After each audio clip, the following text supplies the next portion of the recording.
quite the scene right now, guys, inside UVM's Waterman building. Take a look behind me here. Students are everywhere. I think this just showcases how much snow accumulated during this storm. There's still a giant hole in the ground as crews are getting in there and trying to figure out why this leak happened. Whether you're a fan of skiing or not, there's no denying that the atmosphere here is absolutely electric. Police say the victim was walking southbound on Elmwood Avenue here when a group of at least 4 men came and attacked him, causing some very serious injuries. Checking your windshield washer fluid, having winter tires, and keeping a scraper handy will make the snowy travel a little easier. Conditions are a little dicey, so these cars have been moving, I would say, a lot slower than usual. We have been doing so as well. There's 24 meetings listed here since the fall of 2016, where the public was invited to give their input. Health experts tell me the statistics are alarming, while also shedding light on the fact opiate addiction isn't a choice.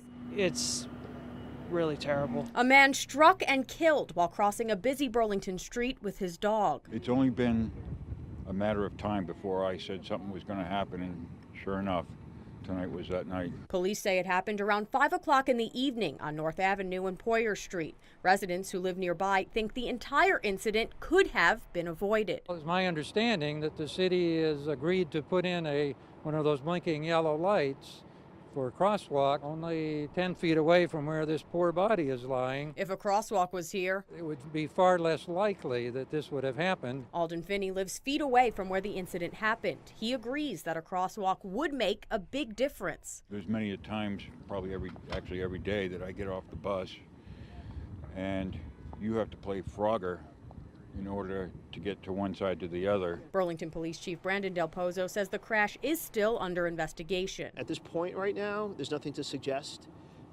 criminal activity or criminal driving. The chief hadn't heard of plans to create a crosswalk at this spot in the city. I think we should check with DPW and the mayor's office about that if that's the case. I don't know what the plans were. Neighbors are hoping something is done to prevent this from happening again. It is a tragedy here. Please ask the city why this crosswalk isn't here.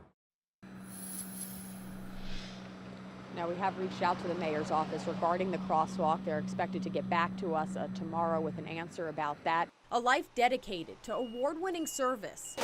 This is his last shift. Deserves a send-off that's just as memorable. It's just the right thing to do. Burlington Police and other area departments lined Pearl Street to say thank you. 11 years is a very long time. A final salute as their friend rode by for the last time. He's pushing, roughly 80 plus years in human years, and he's still at work. That friend is K9 Capone. Good boy, come.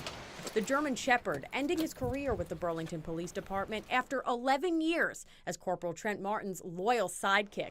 We caught up with the duo after the heartfelt goodbye tribute. Were you expecting this at all? I was not at all. I can't even explain it right now. I'm speechless. Together, they've earned outstanding accolades for saving lives and finding drugs, even winning Vermont's Patrol Team of the Year award 3 times. It's been a blast every single day. I mean, I can count the bad days on one hand. Due to old age and weakening limbs, Capone's working days have come to an end. He'll be retiring into the care of the person he knows best. He's more like my son than my partner, so. Once a team, always a team. Even after he passes away, his ashes will be buried with me when I die. Unwavering commitment and devotion, the legacy this good boy will leave behind. In Burlington, Helena Battipaglia, NBC5 News.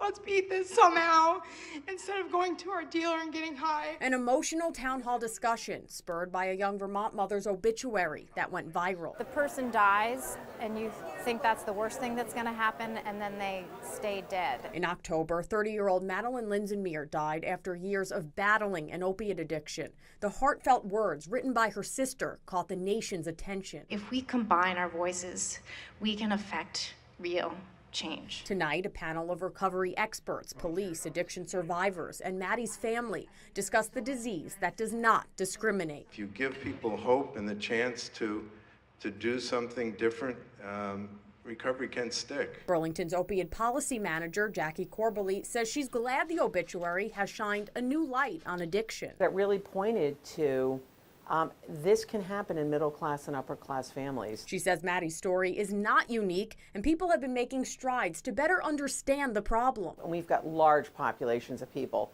whether city council, whether providers, whether family members, really educating themselves. What is this epidemic? What is fentanyl? What are opioids? But the work is far from over. It's literally a disease. I mean, it's a brain disease, and there's scientific evidence to show that. Panel members discuss safe injection sites, treatment in prison, and their personal experiences. I wish I would have known that this is where I would be. I don't know what's going to happen from one moment from the next. With forums like this one, the hope is that as a community, we will find a way out of this crisis.